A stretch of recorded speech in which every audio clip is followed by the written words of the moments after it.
kitty. Okay. All right, I'll start this one. Cool. Here we're rolling. So yeah, tell me about Van. Okay. Actually, I had known him in grade school. In maybe the 7th or 8th grade, he came to our school, but then we lost track of each other because I went off to boarding school, and for 9 through 12. So, um, as you know, we talked last time. Then the polio came along, so was brought back from the D.C. hospital to Greensboro, and they didn't have their hospital finished yet, built yet.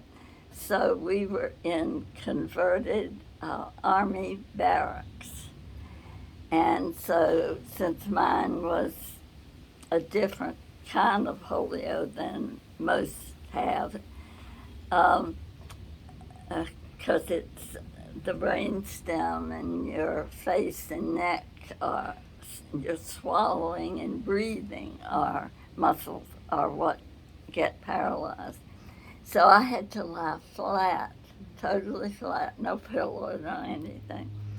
But I looked out through the glass, um, full glass window, no privacy. I saw a sailor walking in, and I recognized, oh, that's Francis Van Landingham, you know. And he came in and he said, when I got home on leave, they told me what happened to you, and I just had to come over. No, he was the only visitor that I had. Oh my gosh, were y'all close when you met in like grade school? No, that's what was so interesting. Aww. And so, not long after that, he did 2 years in the Navy so that he could get enough money to go through college. So he was already registered at NC State in the engineering school. So when he got out of the Navy, he was all ready. He and his dad had planned all this of how he was going to get a college education. So we started just kind of going around it with a whole bunch of other people our age. It's kind of hard to picture that now, but that's just what we did. We gather at Grandma, Genevieve's, my house, or there was another lady that was very hospitable. They had a big house and room enough for us. So there were about 8 of us, and we would gather. And so then we got to know each other real well. And what year was this? Do you remember? Oh gosh, I was 20, so it must have been 48 somewhere. Yeah, after the polio epidemic. So that's right. So somewhere along the line, we'd kind of go. He had a car, so that was great. The 2 of the other guys didn't, and they would always have to bum ride. And so he said, well, I'll take Kitty home, you know. So I remember at the door he said something about, are you and Tom Berry serious? Is your boyfriend? You were dating a Tom Berry? Yeah. Berry? Uh-huh. Yeah. Yeah. That's cute. Isn't that interesting? Yeah. So I said, oh, no, he's just a good friend. That's not anything serious, you know. He said, well, I just wanted to make sure. So when can we go out somewhere to go to the movie? Would you like that? I said, sure. And it sort of went on from there. And we began making plans to get married. And we had told Mother and Dad we would wait till he graduated from college. And as time went on, we kept saying no. He said, well, the only place we could live is what they call Vetville. It was for veterans. And you lived in barracks. Oh. I mean, But you'd have your own house? No. Oh, wow. I mean, you were separate, but there were at least 3 couples in this long barracks. Oh, wow. So I'm talking sitting room, stove and kitchen, and bedroom, and a little bathroom. The shower was a tin, a rectangle. Like a sardine can. I mean, not good. But anyhow, we thought it was wonderful. And how long did you date? So what year did you? 3 years, I guess. Oh, okay. 2 years, anyhow. And then you started talking marriage. And like at Christmas or something, he would give me some of the silver or china that I had picked out. You know, back then that was a big thing. You picked your china pattern, and of course now those crystal things are no good to me whatsoever. Do you still have them? I've got a few pieces. Oh, that's cool. Yeah. But anyhow, let's see, where was it that we dated? And so then we decided we would go get married at the end of his junior year, and I would move to Vetville. So at that time, Dad's business was going great because of the war. So he had joined a country club here in Greensboro, and we could have the reception there, and we did the whole thing, got the bride's magazine. That was just what people did. When I think now, you know, how much time and energy and thinking, you know. Perfect wedding. Well, right. And it was actually very beautiful. Everything went well. Married at St. Benedict's Catholic Church on North Elm. It's still there. Oh, cool. They have changed the front of it because they widened the street. But other than that, it's still an active, very small parish. And then we moved over for the summer, and he got a job with Western Electric right away. He was offered a job because he had such good grades and things. And he went for his physical. And we had gotten an apartment here in Greensboro. I was moved in, and I was pregnant at the time with Patricia. And so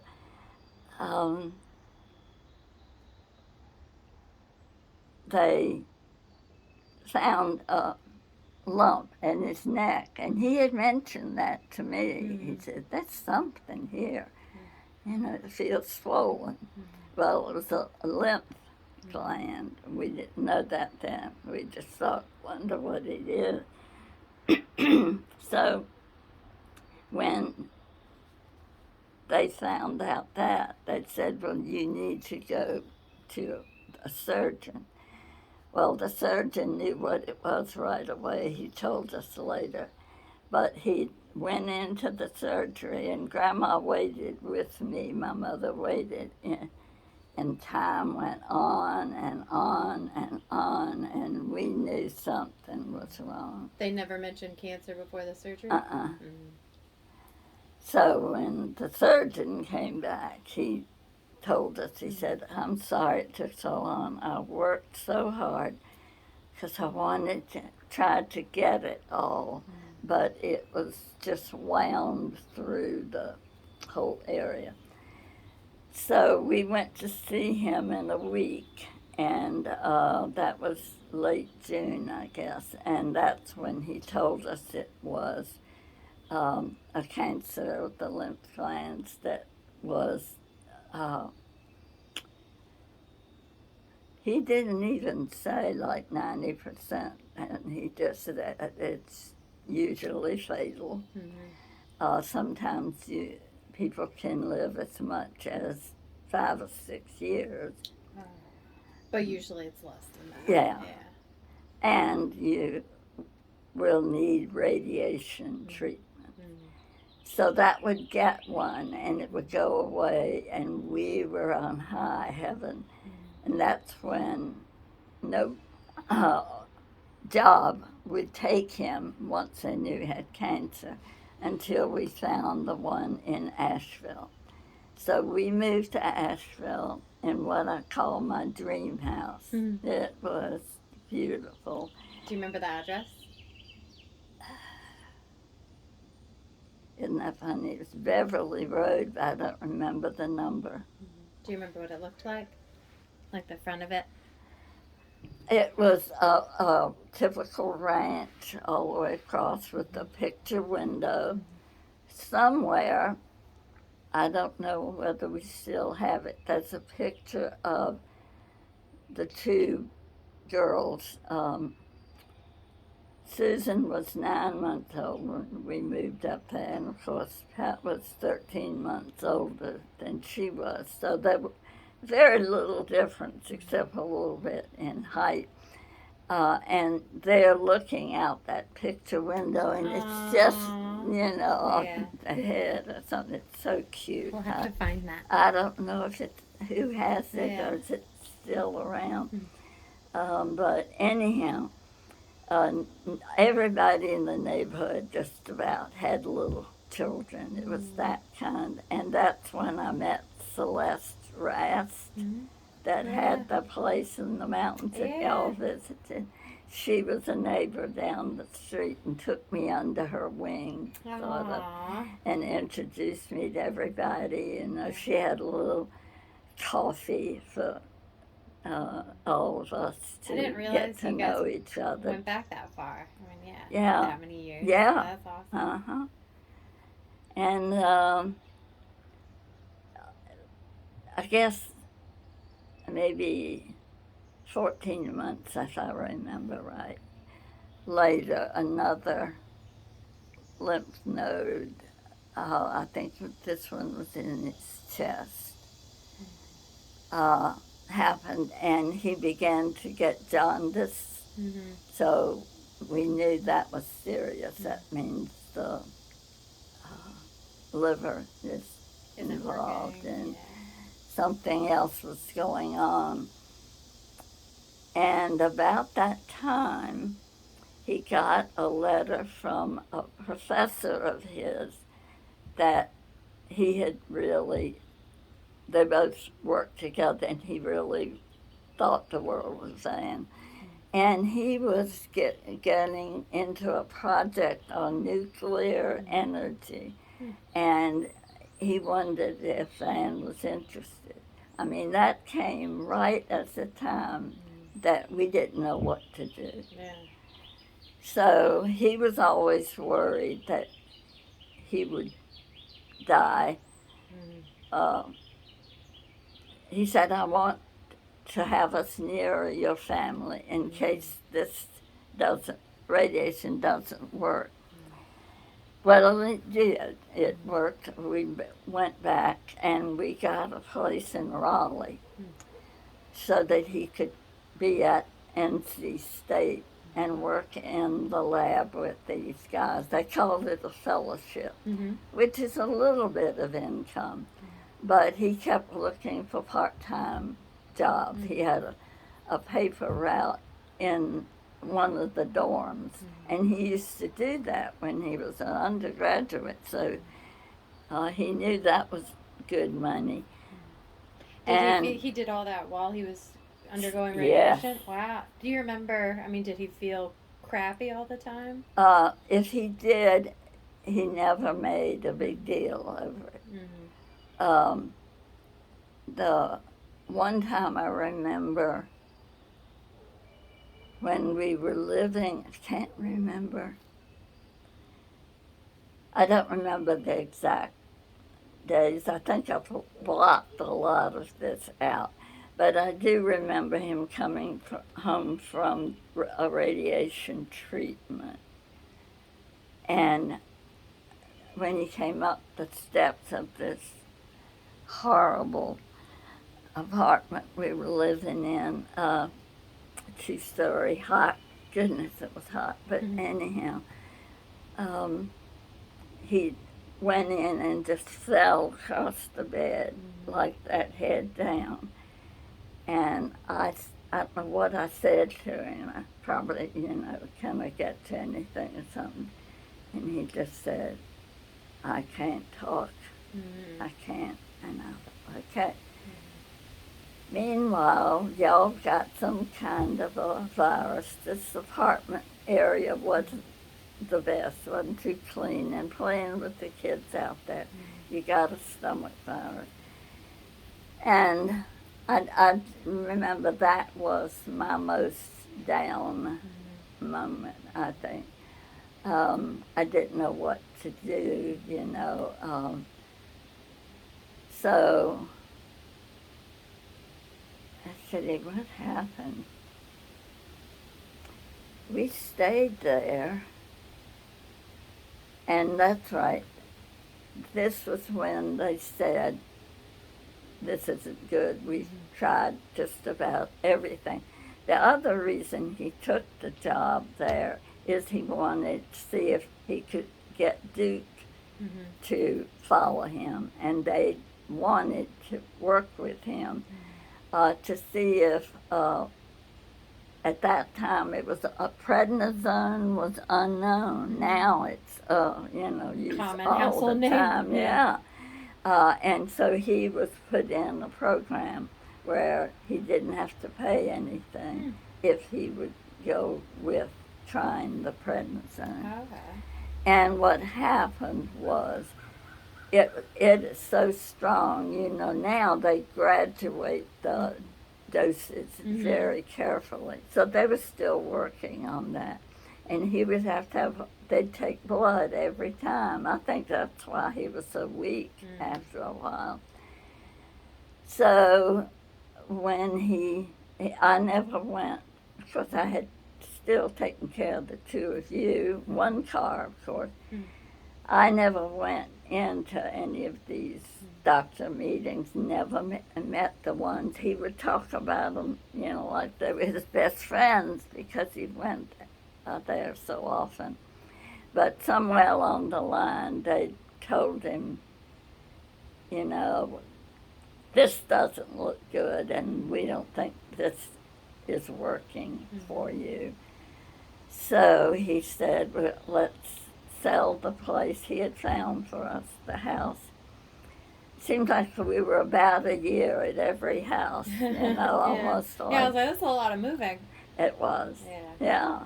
Now that I think of it, in every house, he would make sure y'all had a fenced-in yard. So I can remember with a hole digger, digging the hole so that he wouldn't have to do it when he came home. And then we wired in, the fence, and up in the mountains he built you a little teeny fence so that y'all would be safe. Anyhow, the long story short, he said, I think it's time to move to Greensboro. To be even closer to your family? Yeah, and be near your parents. So we went to live in 401 in Mom and Dad's house. Of course, Dad had died. No, Dad was still alive. That's right. Because he died. No, he had died. He died the same year. My father died the same year my husband did. Oh, wow. My father died in January at the age of 57 and of cancer, and Van died in November. What type of cancer did your father have? Esophagus and stomach, and they said probably the liver by that time. So the word was, we just sewed him back up. Oh my gosh. So he died a couple of months after that surgery. I don't know if he would have been better not having the surgery. Some people Right. say that, but anyhow, that's the way it happened. So after Van died, Mother said, well, you can come and live with me. And of course, she had that big house with the 14 rooms at 401 West Bessemer.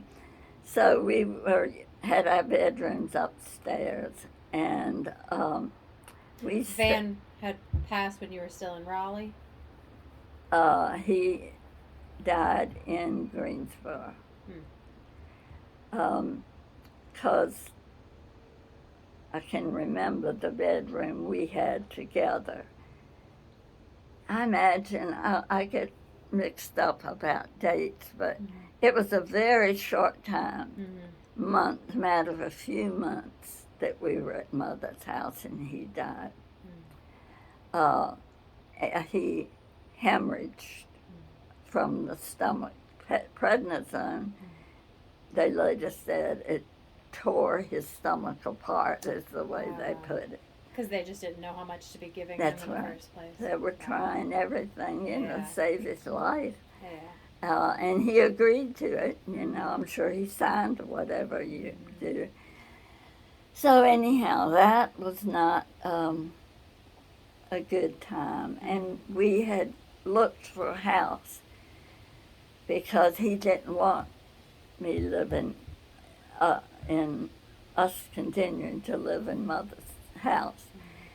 So they never had kind of clicked. I don't know. Mother wouldn't have liked anybody. Nobody was good enough for her children. Nobody. Which is kind of a compliment, but also I'm sure Exactly. difficult when you're bringing him into the house. Exactly. Yeah. Did she ever say what she thought of him? No, but you know your mother. Yeah. But at this time, she was just heartbroken and worried for the situation that we were in. We had two of you now. Yeah. And I think y'all loved running up and down all over that house, but it wouldn't have worked. Money-wise, who bought the groceries, how do we pay for them all, that never worked well with Mother. She was not a generous person. I don't think she even understood. She always felt like she didn't have enough money. So she didn't want to share it. She's living in this big house. Yeah. And once Dad died, then she was worried at 57, what's going to happen to me? Well, he had bought stocks, he had, and the lawyers had explained that to her, but she didn't understand anything, and that was the times then. He never talked money to her. She had no idea what his salary was, anything. Wow. He would just bring money, cash, home, and that was housekeeping money. And if she bought things cheap and had some left over, she saved it. She hid it away. From him? Yeah, Oh my from everybody. She thought she had to. I mean, I guess growing up during the Depression, Yeah. you just can't help it. Yeah. She talked often about the Depression. Okay. And So that really had an I impact on think her mentality. they were having children, And a lot of them. Yeah. Right, 5 children. So, in the meantime,